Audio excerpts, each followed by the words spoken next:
It's down the road we go for this Tuesday edition of Wake Up Wenatchee Valley. 22nd day of May 2018. A drop-dead gorgeous morning all over the north central Washington area. Can't wait to take you around the valley with our Valley View cameras. We're going to have some buttes today, Steve. Lots of warm, gooey, good sunshine.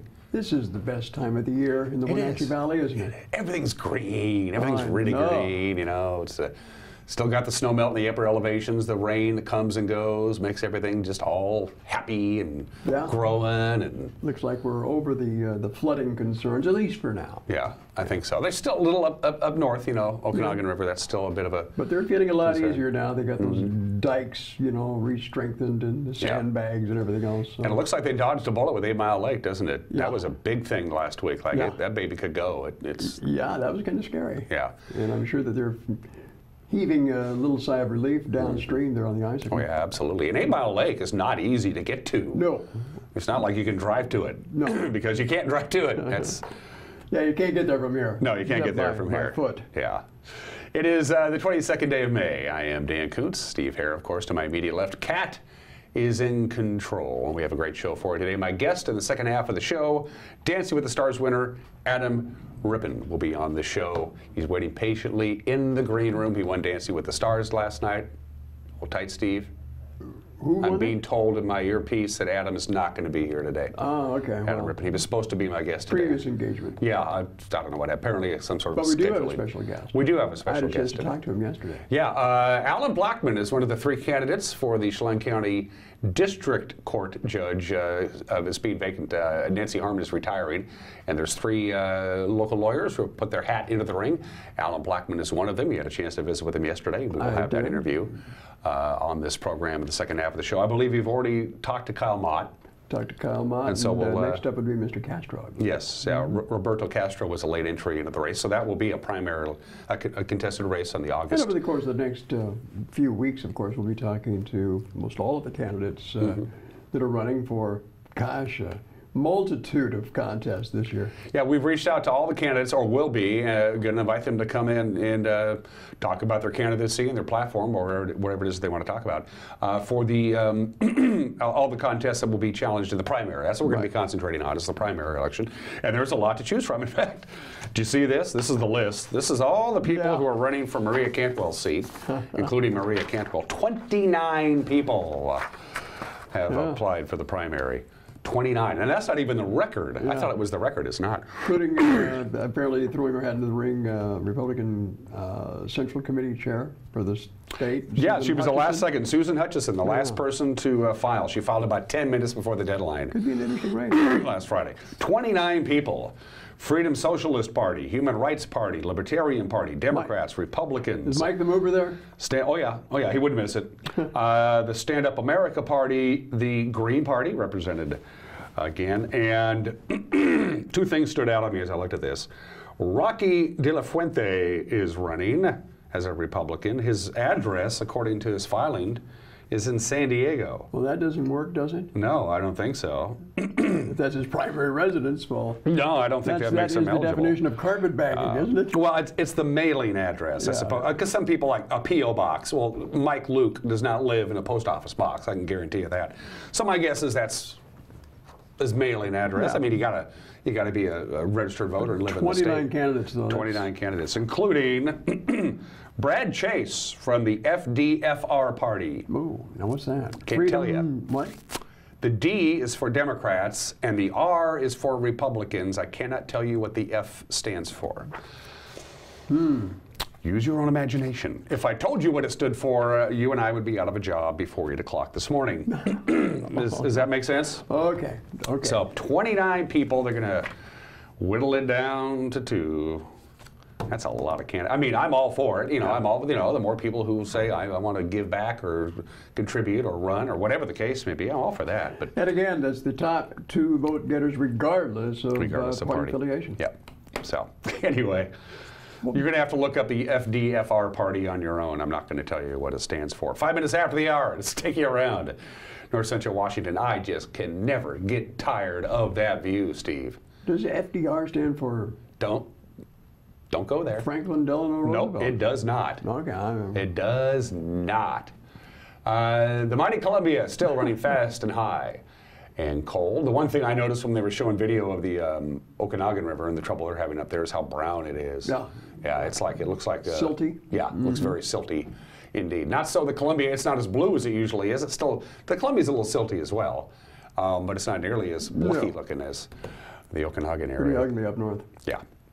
Good morning, Wenatchee Valley. Thanks for starting your day with us on the NCW Live channel. Kat, our producer of some renown, decides downtown Wenatchee is a good place to go. Now, I was just outside not 10 minutes ago, and it was not windy. So that's from the roof of the Cascadian. You can see the Chelan County PUD headquarters going up North Wenatchee Avenue. But there wasn't windy at all. In fact, I'm looking at the trees, and they're not blowing. I wonder if somebody's climbing the tower. Remember that happened? Yeah, last summer we did the cross camera. I'm sorry, Kat? It didn't start shaking until about 5 minutes. Oh, okay. So she said it just started to shake. So maybe I just missed it. But we had that a couple of last summer. Remember, on a beautiful, calm day, and the cross camera was shaking. We couldn't figure it out. It turned out like somebody was climbing the tower. Somebody from Sky-Fi was doing some maintenance. That was kind of odd. Well, look at the development up Birch Road there, that Eagle Rock area. Sunny Slope is the next growing area around here. When I first moved up here back in the early 90s, I mean, there were a few homes up there, but Birch Mountain has really taken off. That whole area there was all orchards, and like it has been for decades, the orchards are going and the developments are going in. It's as simple as that. What's not under production is under construction. Exactly. In other words, huh? Good shot, Kat. Nicely done there. Camera 3. Let's take a visit to, and we have to guess this together. That has got to be the monitor camera pulled back. Am I correct, Kat, on that one? She says yes. So Cashmere, very plain in sight there, and you look up the valley towards Dryden, downtown Peshasta. Yeah, Steve, what? This morning I was telling you, I was watching, probably for the gazillionth time, The Grapes of Wrath. Remember when the Jode family is just coming over the hill? Sure. And they're looking down into that fertile valley? That's exactly what it looks like. It is, isn't it? Only it was in black and white. Yeah, of course. Outside of that. Grapes of Wrath, my favorite fiction book. My favorite fiction book of all time. My favorite novel is The Grapes of Wrath. No question about it. I'm a huge Steinbeck fan. Nicely done. Good morning, Cashmere. Let's watch those peaches and pears and apples and cherries to sit there and grow today.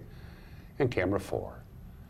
Let's say good morning to, I believe that's, no, wait a minute. Wait a minute. Now, let's see, Steve, if we can get this. It's got to be the Columbia River. No? No? Yeah, you know what? I think it is. Did you say Billy Goat? I did say Billy Goat. Yeah, it's Billy Goat. So that's Billy Goat, pointed a little bit down. I got one right for a change. Hey. So if we had Billy Goat at its normal location, it would be turning to the left, and you'll be able to see the Met Howe and Pateris and Brewster, but Kat has said, no, we're going to spin it down just a little bit to the southeast, so you can see the Columbia River, and apparently there's a spider weaving its web near the camera. I don't know what that little thing doing down there his best he can, anyway. Yeah, so good morning to our friends Gorgeous area. in Billy Goats. That's a good looking shot, isn't it? It is 8 minutes after the hour for the National Weather Service. Your forecast temperatures about above normal anyway today. Yesterday's high 81, just about perfect.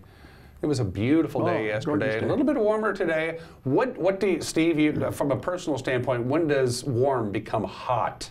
Is 88 hot to you, or is it still all warm? relative, I suppose, Yeah. you know, because now the temperatures seem hot because it's, you know, coming out of early spring. Yeah, we're not really used to it yet. I think when I get up into the 90s, that's when it gets hot. Yeah, I agree with you on that. To me, it's when you have to turn the AC on to be comfortable. Yeah. And we're not quite there yet. Well, we will be today. 88, lots of sunshine today.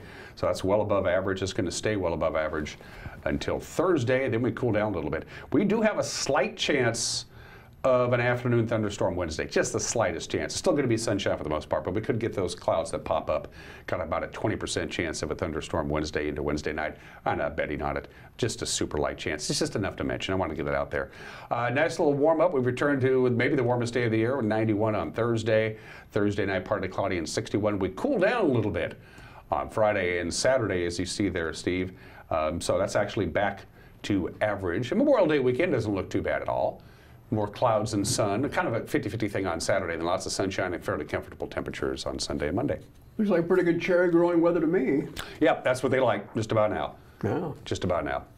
So, and that's of course the first of the big crops that come off is the cherries. They'll start down in the Tri-Cities area and work their way up. It's warmer down there, warmer and drier, and then all the way up to the Stamil area and up on Wenatchee Heights. And then up in the Manson area. Basically, the farther north you go is the later. North. Yeah, it makes its way north. But I'm assuming another good year for the cherries. Picked up some good asparagus yesterday at the Did store. you? Well, this is the time of the year, isn't it? Yeah, I some good love asparagus. I love it. Huge bags for like $10. Ready to be consumed. The news is ready to be consumed. This is the guy who chews it up and spits it out. What did that analogy come from? I don't know where that came from. The news with Steve Harris, 1 minute away. You're watching Wake Up in Wenatchee Valley on the NCW Life channel.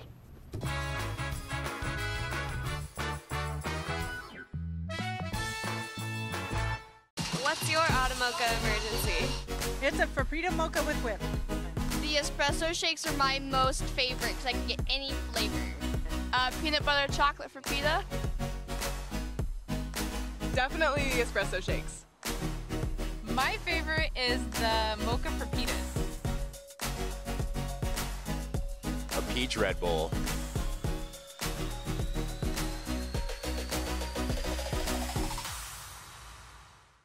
Golfers, register now for Cascade Medical Foundation's 16th Annual Golf Tournament on Monday, June 18th at the Leavenworth Golf Club. Your registration of $150 per person includes 18 holes of golf and cart, all activities and contests, and lunch and dinner. A raffle and live auction will be held. All proceeds will support the lab at Cascade Medical Center. There are limited spaces available. Get your tickets now by registering online or give us a call today. And now it's time for your local news update with Steve Hare. And on a Tuesday, it's May 22nd. Here's what's happening around north central Washington. Some of the stories we're following today: the controversy swirling around the introduction of grizzly bears into the North Cascades continues today. In fact, Chelan County Commissioner's comments opposing those plans to bring grizzly bears into the North Cascades being criticized as inaccurate by an official with the group Conservation Northwest. Grizzly bears are a magnificent animal, and it's not fair to them to force them into an area where not only aren't they welcome, but they aren't well suited. And they talk about a landscape that's very pristine. It got to be pristine without a grizzly bear there. And to introduce an apex predator makes no sense. When Chelan County referred to a great place to live and work and play, that will very severely restrict that ability. Chelan County Commissioner Doug England strongly objects to the plans by U.S. Fish and Wildlife and the National Park Service to bring the bears into the North Cascades from British Columbia. He said they're not native to the area, furthermore, would conflict with the county's ag and tourism-based economy. But Conservation Northwest Director of Communications Chase Gunnell says England's comments are not based in fact. It's perfectly reasonable to debate the merits of grizzly bear restoration in the North Cascades, and we certainly don't minimize some of the local concerns and opinions about that issue. But it is not reasonable to debate the factual record that grizzly bears are a native species in the North Cascades, including in Chelan County. And the historical record from sightings over the last century, as well as more recent sightings, such as one near Glacier Peak in 1996, are very clear about the presence of the species in our area. Gunnell adds that only a small number of bears are to be brought into the area in a gradual manner over the course of several years. I think I would say two things. The first being that the plan that has been proposed by the National Park Service and the U.S. Fish and Wildlife Service to recover this species in the North Cascades is quite reasonable, it's incremental, and it includes only 25 bears over 5 to 10 years. So there will not be a grizzly behind every tree. We're not going to see the level of bear activity that might be seen in places like Yellowstone. This is a slow process over a very long time in a very large area. The other thing I would say is that there are abundant methods available for people living, working, and playing in bear country to coexist with these animals. And in fact, people in places like Northeast Washington, where there are grizzly bears, Montana, Idaho, Alaska, they do coexist with relatively few exceptions. Those exceptions may make the news, but they're far from the rule, and there are tools available for people in bear country to avoid conflicts. The North Cascades grizzly reintroduction plans are the subject of an ongoing environmental impact study, which was recently started back up on orders by U.S. Interior Secretary Ryan Zinke. Now, the EIS considers 4 options, starting with no action at all, and then 3 other options calling for varying degrees of importation from 10 to 25 bears or even more. Animals of appropriate age and sex would be trapped in Montana or British Columbia and then released in remote sites in the North Cascades, there then to live and reproduce. The goal is a population of 200 bears within 25 to 100 years. Steve Hare, NCW Life News. Also from our environmental file this morning, a representative from Chelan Douglas Land Trust updated Chelan County Commissioners yesterday on the recent purchase by the Land Trust that will create a new trailhead and protect the land near Hay and Naham Canyon in the Kashmir area. NCW Life's Grant Olson has more on that story.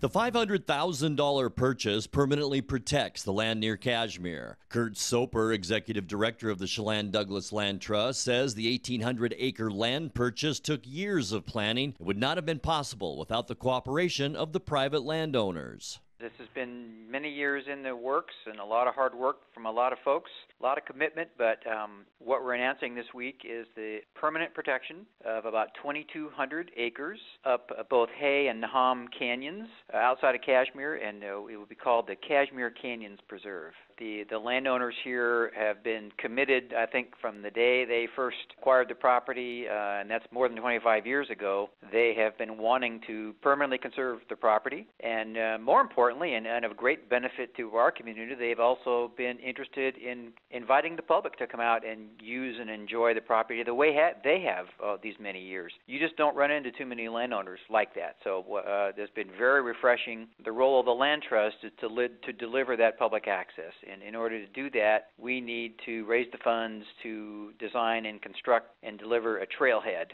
with adequate parking and a restroom and the kinds of things that we have on some of our foothills trails now. So it takes us a little while to do that, but just the fact that we have the opportunity to do that is wonderful. After receiving the $500,000 payment from the Land Trust, the landowners then purchased 400 acres of adjacent property 4 miles up the Naham Canyon and put a conservation easement on that land as well. Grant Olson, NCW Life News. Meanwhile, in an unrelated development, it was also announced yesterday that another land deal in the Lake Wenatchee area is proceeding. Land Trust and the group Western Rivers Conservancy have partnered up to purchase over 3,700 acres of land along Nason Ridge. They're buying that from Weyerhaeuser. The purchase is conditioned upon the two groups and the Lake Wenatchee community generating $1 million in paying for that price tag. An online fundraising campaign has also been launched on the Land Trust's website. The two groups' goal is to preserve that former timber harvest land for trails and open space. City of Wenatchee is asking for your help in naming the community garden at the Wenatchee Community Center. City owns the community center located on South Chelan Avenue. In 2009, City undertook the process to create a community garden on an underutilized portion of that property between the parking lot and Midhouse Street. Now, the goal of the project was to begin to address the need for community garden space by constructing a garden that served approximately 25 households in South Wenatchee. Wenatchee Arts, Recreation and Parks Commission is currently accepting nominations for the naming of that little garden. The deadline for nominations, June 22nd. You can find the full name nomination criteria on our website at ncwlife.com and get nomination forms by calling the Parks and Recreation Department. That phone number is 888-3284. Well, on the political front, Chelan County District Court will have a new judge sitting on the bench after this fall's election. One of the candidates seeking the position is Alan Blackman, who has worked as a county prosecutor since 1996. Says his experience as a prosecutor makes him the most qualified candidate to succeed Judge Nancy Harmon. The United States Supreme Court and the Washington State Supreme Court look at us as a prosecutor, as a quasi-judicial officer, and really if we're doing our job properly, we're not just there to seek a conviction, but we're rather there to seek justice and to make sure everybody's rights are protected in that courtroom, as well as the defendant's rights. We want to make sure that the law enforcement officers or the state, the court, or even their own attorney is not violating their rights, as well as watching out for the victims too, because they have rights as well. And so as a prosecutor, our duty is to seek justice. We don't want to get any convictions of individuals who are innocent, so we want to make sure we prosecute those who are guilty, but make sure the innocent are free as well. And as my job as a prosecutor, I believe that transfers very well to the bench. And again, Blackman is a Wenatchee native, having graduated from Wenatchee High School. He also attended the University of Washington and Syracuse University. Well, the Community Foundation of North Central Washington has awarded $90,000 in Stronger Schools grants to schools across North Central Washington. Now, that's the largest total award amount for that grant ever. Stronger Schools, an annual grant that provides up to $5,000 per school and or school district to support innovative programs that enhance student learning and engagement and get kids excited about school. Local schools receiving the grants include Wenatchee High, Westside High, Pioneer Middle, Foothills Middle School, Washington Elementary, Lincoln Elementary, and Lewis and Clark Elementary. Each school will receive $3,000 and $5,000 checks. Also this morning, the Chelan County Public Works Department will be busy this week cleaning up and rebuilding the shoulder between mileposts 10 and 12 on the Malaga-Alcoa Highway. The flash floods late Thursday night came down at least 4 draws and canyons along this stretch of roadway, leaving behind a lot of debris, including a lot of rocks there, as you can see. Crews will be hauling the large rock to the site to rebuild the shoulders. Smaller screen material will then be placed over it. Motorists should avoid that area this week if you can. There will be heavy truck traffic again. This is the lower stretches of Malaga-Alcoa Highway. You can expect minor delays. Crews also will be brooming along number 1 Canyon, number 2 Canyon, and Halverson Roads, where the rain event also left some smaller debris material on the roadway.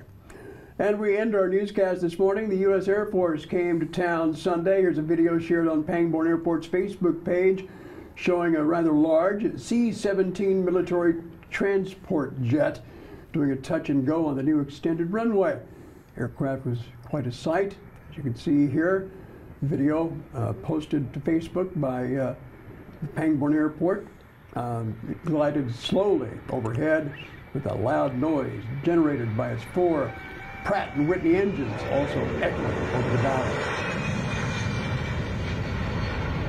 Here it is taking off. It's quite a sight Sunday. By the way, the airport will be hosting Aviation Day coming up on the weekend of June 15th through the 17th. I don't know if that aircraft will be there, but they will have an old vintage DC-3. Oh, cool. Commercial airliner. Of course, that's an old prop jet. Or not a jet, actually, but an old, regular piston engine. So, yeah. They're going to have that plane there, and they're going to be giving rides on the aircraft as well. Good. So apparently it's a corporate aircraft that was owned by Johnson & Johnson. So okay. Pretty luxurious. It's made out of Q-tips. Made out of Q-tips, right. Yeah. I'm not sure. We have that little video for Tees and Sports? I think we do. Can you throw that up there, Kat? I don't know if we have that or not. That's coming up next on our Check this out. Of course, it was Steve Hare Appreciation Night last night at the Town Toyota Center. Big happenings for in this building, and at long last, for a big Wenatchee Wild team. We have a championship. That was cool. Big rally last night at the Town Toyota Center. 2 of our top people, Mike Price and Eric, somebody, were there with their cameras. Eric Granstrom, I'm kidding.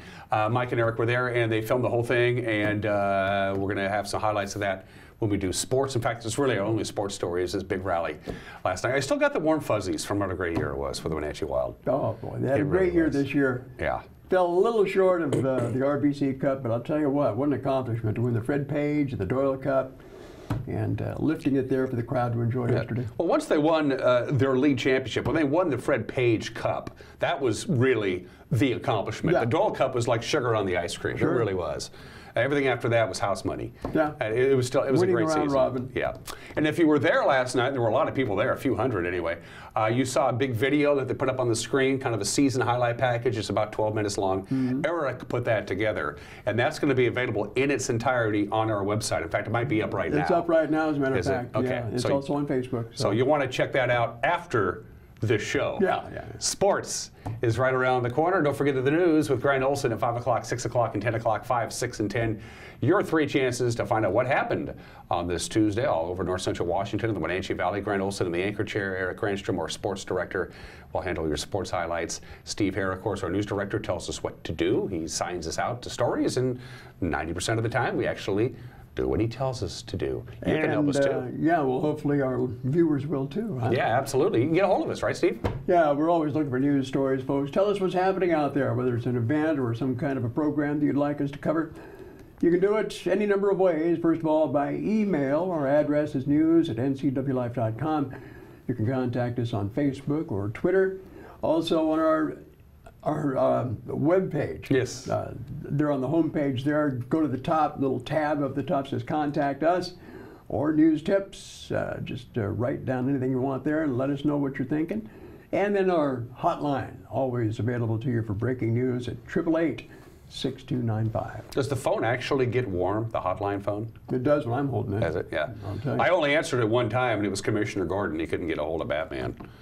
It is 25 minutes after the hour. Sports is 1 minute away. You watch Wake Up Wenatchee Valley live this morning from Studio 15 in downtown Wenatchee on the NCW Life channel.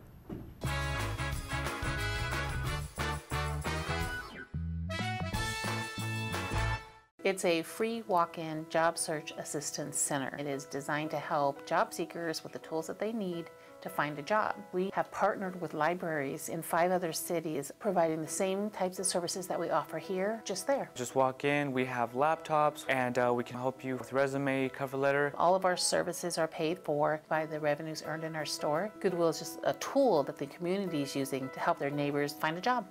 Goodwill, there's more behind the store. I'm Grant Olson, and you're watching the NCW Life channel. I'm Eric Grandstrom with NCW Life Sports. I'm NCW Life News Director Steve Hare. Catch us on Local Tel Channel 12. You can watch us on Charter Channel 19 or stream us live on ncwlife.com. Follow us on Twitter and like us on Facebook. Where we cover the local high schools, the Wenatchee Wild, and the pro teams out of Seattle. On Saturday, we have a 90% chance of rain. Catch it all right here on the NCW Life channel.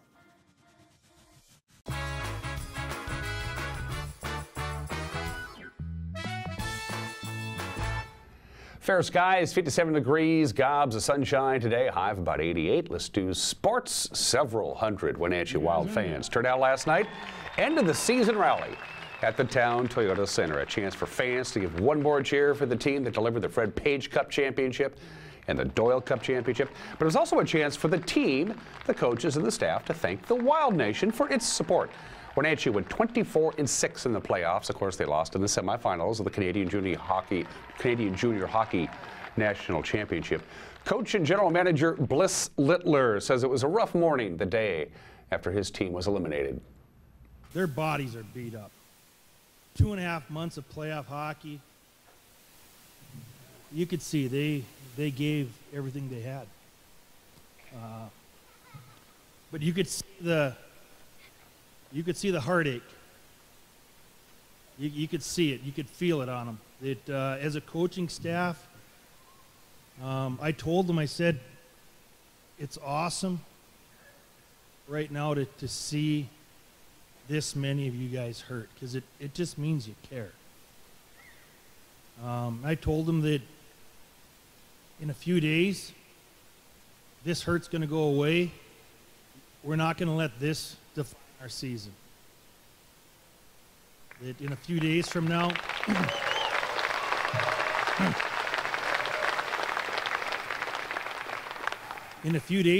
you'll feel a little bit better. And today, when the guys came through one at a time for their exit meetings, you could see them starting to feel a little better. And tomorrow they'll wake up and they're going to think about this great crowd again that showed up.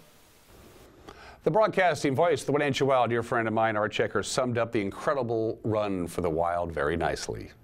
And then the BCHL says, you want to win the Fred Page Cup? You got to play Prince George. So we did. And we beat them too. And we got that big shiny cup. So then they said to us, you want to play for the national championship? Well, you're going to have to go play the champions from the Alberta League, the Spruce Grove Saints. So we did. And we beat them too.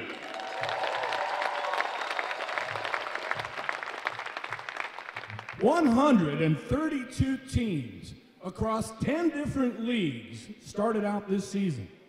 The eastern half of Canada, they played through their playoff structures. They ended up sitting in Ottawa and Wellington to the RBC tournament.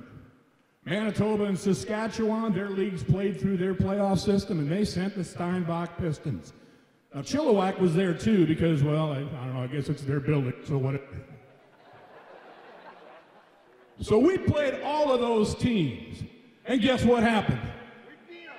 We beat them too. Every one of them. Captain A.J. Vanderbeek and League MVP Jester Weatherby were quick to thank the Wenatchee Wild fans for their support. I'd like to thank everyone who's been here in attendance from the team.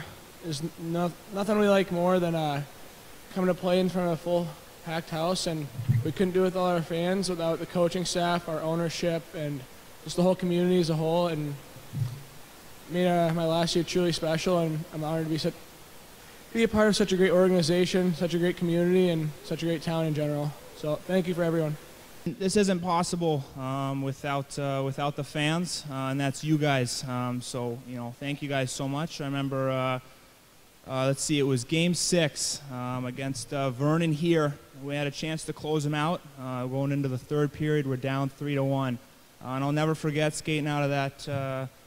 Out of the tunnel there, and hearing the fans just go crazy. The energy you guys gave us really, without that, we might be going back to Vernon to play a Game 7, and who knows how that goes. So, in closing, just want to thank everyone here, all the behind-the-scenes people. Thank you guys so much, and let's go Wild.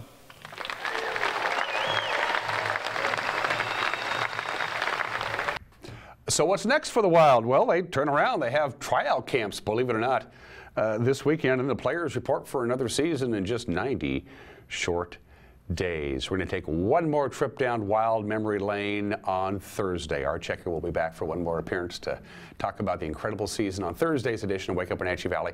And as we mentioned, there's about a 12-minute highlight video of the year in review that was put together by our very own Eric Granstrom. They showed it last night at the big rally, and it is available in its entirety by going to our website at ncwlife.com. Well, the Mariners are in Oakland, three-day road swing. They begin play today. They're doing really good in the American League West. They're 2 games behind first place Houston, coming off a nice weekend series. They won 3 of 4 from Detroit. They're 27-19 on the season. They have a better road record than they do home.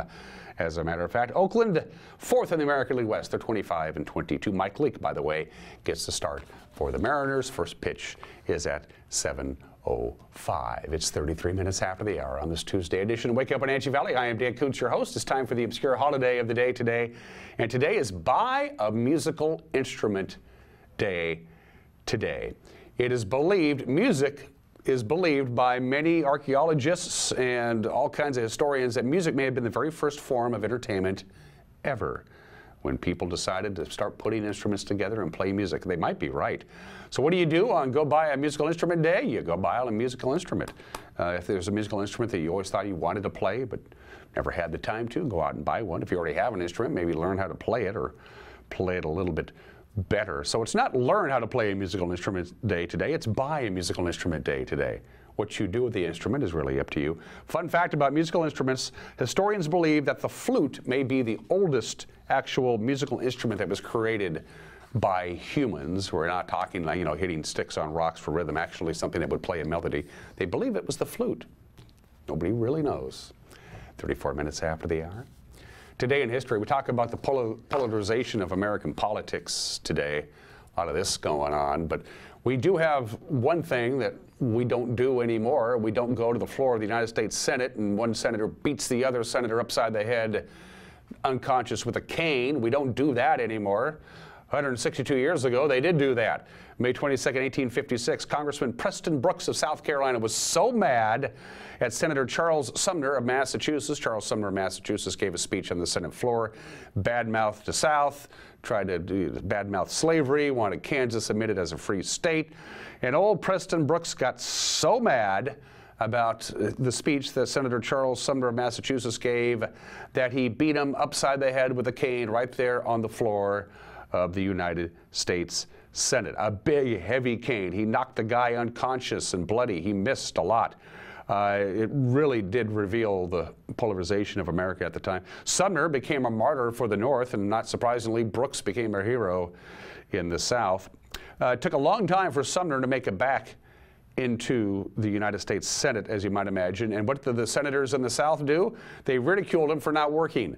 Well, he had a good excuse. He was in the hospital with a concussion 162 years ago today. They don't do that anymore. They now have wiffle canes, so they can't hurt each other. May 22nd, 1906, 112 years ago today, the Wright brothers were granted patent number 821,393 for what they called their flying machine. Their flying machine. They got the patent for it in this state back in 1906. Maybe we should change the name of airplanes and airliners back to flying machines. That might help. Flying today is let's face it, is just a slog. It used to be an adventure. Now it's just a slog. It's a cattle. Just get on the plane. Get on the plane. We got to go. We're flying. But if we change the name to flying machine, I don't know, just a thought. Finally, 58 years ago today, the most powerful earthquake ever recorded. The Great Chilean Earthquake in Chile. 9.5 on the scale. The most powerful earthquake ever recorded, killed about 7,000 people. The main tsunami created by this earthquake raced across the Pacific Ocean, devastated Hilo, Hawaii, killed a bunch of people there. 35-foot high waves struck Japan. That's a strong earthquake. It happened on this date 58 years ago today. And finally, at 36 after the hour, birthdays.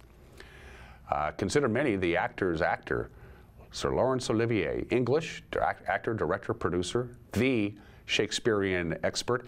Among those who said he was the greatest actor of all time include Spencer Tracy, Humphrey Bogart, Lauren Bacall, and Katharine Hepburn. Not bad. They think he may have been the greatest actor of them all. He won 4 Academy Awards, so that might give you an idea. Sir Laurence Olivier, born in the state of 1907, passed away in 1989. Kathy McMorris Rogers, you may have heard of this young woman. She's only 49 years old, and she is the highest-ranking Republican woman in Congress, in the United States Congress. She serves as chair as the House Republican Conference. She's 49 years old today, represents the 5th Congressional District, centered in Spokane, has been representing that district since 2005 and up for election again this year. Kathy McMorris Rogers is 49 years old today. And Apollo Ono, the American speed skater. There he is, of course, born and raised in Seattle, won 8 medals. 2 gold, 2 silver, and 4 bronze over the course of a number of Winter Olympics. And of course, 10 years ago, he competed in and won Dancing with the Stars. Apollo Ono is 36 years old today. It is 38 minutes after the hour. Everybody is entitled to Mike Magnotti's opinion. That's next on the agenda. And then Steve Hare's interview with Alan Blackman, who is running for Chelan County District Court Judge, position number 2. Your chance to get to know Mr. Blackman. When we come back, you're watching Wake Up Wenatchee Valley on the NCW Life channel.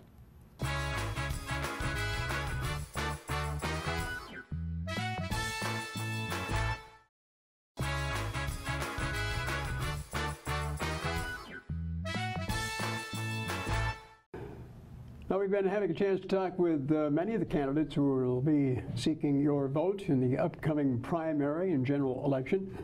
Among them, Alan Blackman, who currently works with the Chelan County Prosecutor's Office, who's seeking election to the bench, the Chelan County District Court bench, a seat that's being vacated by Nancy Harmon.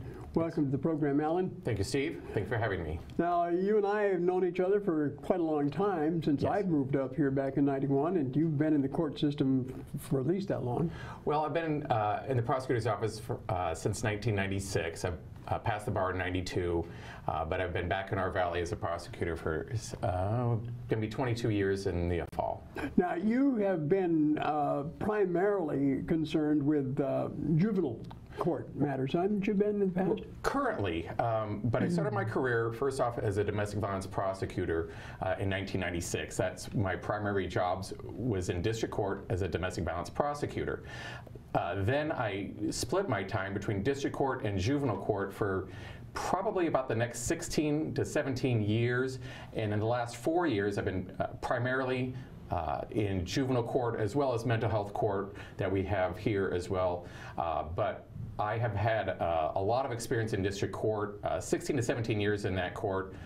So although currently I'm in juvenile court, I have a large quantity of experience in the court that I'm seeking election for. In fact, you actually ran for a bench seat there in a prior election, didn't you? Right, I did that in 2006. I'm here now, so I did not win that. I just heard a lot of things on the campaign trail that I was just too young, even though I was 41 years old at the time, but we're giving it a shot again. Okay. Let's talk about your background and how you started in the legal profession. Let's start out with your schooling. You're a native of the Wenatchee area. I am. I attended kindergarten through grade school, through junior high and high school, graduated from Wenatchee High School in 1983, and all those schools were in Wenatchee. I went to Wenatchee Valley College for 1 year. I had been admitted to University of Washington, but I had bought a car when I was a senior in high school and needed to pay off that car, and my folks said I had to pay off that car on my own, so I took a job and worked and went to school at Wenatchee Valley College for a year, then went off to University of Washington, from there Syracuse University in New York. Took the bar here and in California, which I'm a member of both, and I've been back here since '96 as our office. Interesting.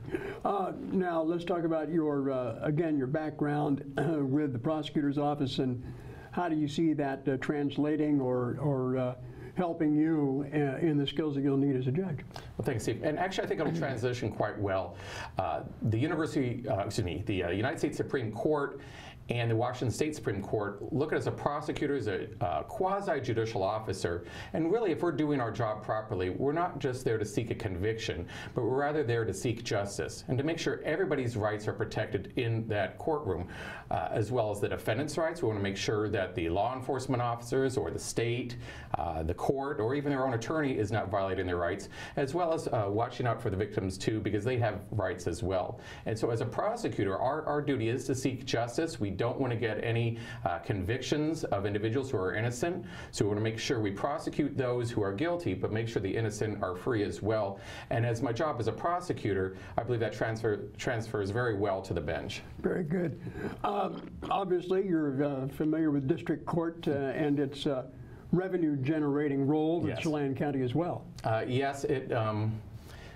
I don't want to use the word cash cow, but it does sustain itself. It does a pretty good job in making money, and that's part of job as a as the judge plus the administrator is to make sure the finances are being handled properly. Way back when I was a small business owner, and so I do have a little bit of financial experience regarding that. But we want to make sure that our monies that are being spent and earned there in the county are being distributed properly. Okay. Let's talk about the district court. Again, the differences between district court and superior court. And Superior Court is our court of general jurisdiction, and so they see all cases and controversies that occur in our state to which they have jurisdiction for. District Court is a little bit different. It's called the Court of Limited Jurisdiction, and it hears cases and controversies on the civil matters. If it's $100,000 or less, they'll hear our traffic infraction matters, misdemeanors and gross misdemeanors, which means they have a punishment of 1 year or less than 1 year, 364 days or less, and $5,000 fine or less as penalties. Superior Court hears felonies, so that's punishment of 1 year or greater. Superior Court also will handle all parenting plans, divorces, foreclosures, things like that, that district court does not do. Now, in district court, do you also have jury trials as they have in Superior Court? We do have jury trials. There's a six-person panel, as opposed to 12-person in Superior Court, and so we do have jury trials there in district court, and I have handled an awful lot of those in my career. I know in the past, the caseload and the overburdened court has been an issue. As I understand that has been lessened somewhat in the last few years. It is. It's slowly going down. We're seeing that in juvenile court and in district court. Our caseloads are dropping. Superior Court, I think right now our numbers might be slightly up. I'll have to check on that. But district court caseload is coming down. When I was doing it 4 years ago, our caseloads are rather high. I've handled well over 10,000 cases in that court, so I'm well aware of the number of cases you have, but it is slightly dropping. Okay. Are there any issues right now that you see coming down the pike for district court? Well, one thing that we're going to try to do that I've been assisting on, I don't want to say I'm in the forefront of it, but is a mental health court or a mental health diversion program where we take individuals who are mentally ill that are in the jail and they might be there as a result of a criminal trespass or something like that, and we're working with Catholic Charities, who is our mental health provider in our community, to do a mental health diversion to get these people out of the criminal justice system and out of the jail to get them services in the community, which they have. We're hopeful to start that really soon. Myself, along with Eric Skansgard at Catholic Charities, as well as the district court judges we have now, have really been at the forefront of getting this going. That's interesting, because I know that Chelan, Douglas, Grant, and Okanagan counties are going to be teaming up on this new Parkside Center. Is that basically how you're going to be working with mental health in getting these people helped? Not quite. I currently do mental health commitments under Revised Code of Washington 7105. That's where we have an individual who, as a result of their mental health disease, are a risk to themselves or risk to others, or what we call grave disability. And so we have those hearings. Actually, I don't want to toot my own horn again, but myself with Eric Skansgard and the Office of Linda Evans Parlett and Confluence Health was fantastic. We got the law changed to allow mental health patients to be, I don't want to say committed, but treated here at Confluence Health, which was just fantastic for our community. And so we currently, although Parkside is a placement facility. We're not using them yet. We're right now using Confluence Health. Right. But the diversion program we have in mind, they may be residing there at Parkside, or more probably appropriately, maybe back in the community under intense supervision with Confluence Health or other mental health, or excuse me, Confluence Health, Catholic Charities, and other mental health providers to get them the treatment they need in the community. Having worked in the courts for so long, Alan, mental health is a huge issue. And so often they find themselves in the legal system. It's gigantic. I don't think the public really understands the need we have for mental health services here, and the opportunities that we can have to get the people that are in the jails out, for the ones that are appropriate. We're not talking about violent offenders or felons or anything like that. We're talking about our misdemeanor level offenses. With an agreement with the prosecutor, the treatment provider, if we can somehow divert those people out of the system and get them the treatment they need, I think society will be better overall. Alan Blackman seeking your vote for Chelan County District Court Judge. For the minute we have left on our program, is there anything else you'd like to add before we let you go, Alan? Sure, if I may. I would like to ask you for your vote. I believe I'm the most qualified and the most experienced candidate. There are 3 of us now that are seeking this office. I've handled over 10,000 cases in district court. I've handled numerous jury trials in there. I've negotiated many, many cases. I'm very well of the issues that we have there and some of the innovative programs we're trying to get going in there now, as well as the whole, and as a prosecutor, I believe that I'm uniquely qualified because our role as an advocate to seek justice, not for just the victim or society, but for the defendant as well, to make sure that all of our rights are protected. And I ask for your vote. And the fact that you're a friend of Dan Kuntz, we won't hold that against you. You know, yes, I mean, and if it gets me a vote, sure, but it may not. Okay. Thanks a lot for joining us. Thank you, Steve. You betcha. Alan Blackman, running for Chelan County District Court Judge. Thanks.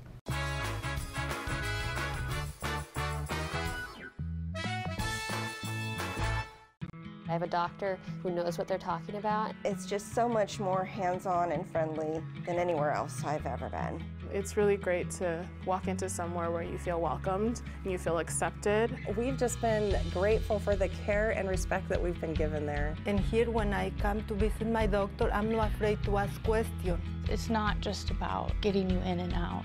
I love my care at CVCH. It's awesome. Give it a try. The NCW Live Channel is your home for local news, local weather, and events including live local high school sports. Watch inspiring local shows featuring local people. Don't miss Wake Up Wenatchee Valley. Let's Learn, Guada TV, Street Talk and Other Stuff, the 12th District, Life with Lisa, and the Arbiter of Stoke. NCW Live Channel is your local TV station.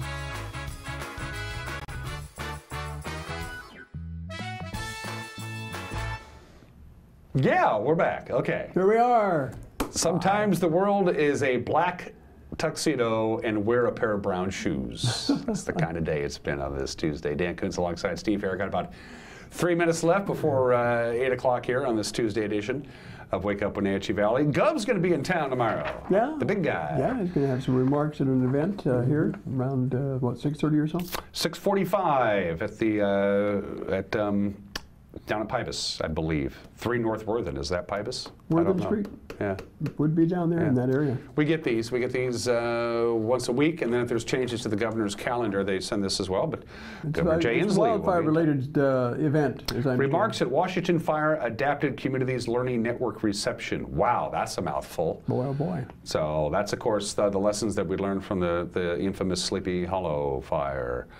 About protecting your home and making it fire-wise and fire-adapted communities. That's going to be 6:45 tomorrow. Yeah. Don't know if it's open to the public. We'll have a news crew there anyway. I'm sure it will be. Certainly. Any other stories you want to touch on while we have you here, Steve? Well, of course, we're continuing to follow up on the election filings, and we'll be talking with a number of candidates over the next few weeks, lining up an interview with Keith Gaynor.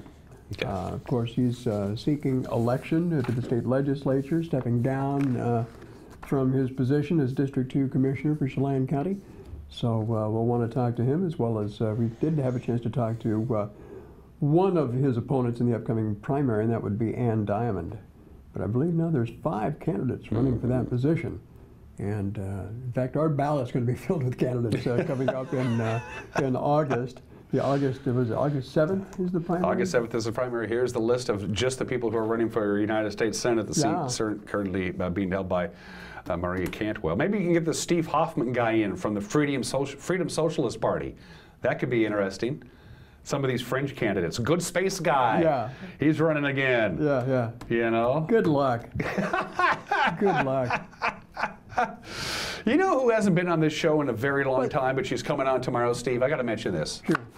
Bonnie Orr. Oh, yep, she's on the show tomorrow. My favorite Master Gardener. Yes, the host of Green Thumbs and Dirty Knees. And Bonnie is going to be on this show tomorrow. I haven't had her on in forever, and I miss her. Green Thumbs and Dirty Knees is back, best of this year. And I sent her an email, said, Bonnie, can you do the show Wednesday? And she said yes. So she's on the show Wednesday. Arch Ecker will be in this program on Thursday. And I can't tell you about Friday's show. Oh, big news. But we have a really, really big show on Friday. I kid you not. Really big show. Have a great day. Thanks. We will see you tomorrow. Bye-bye.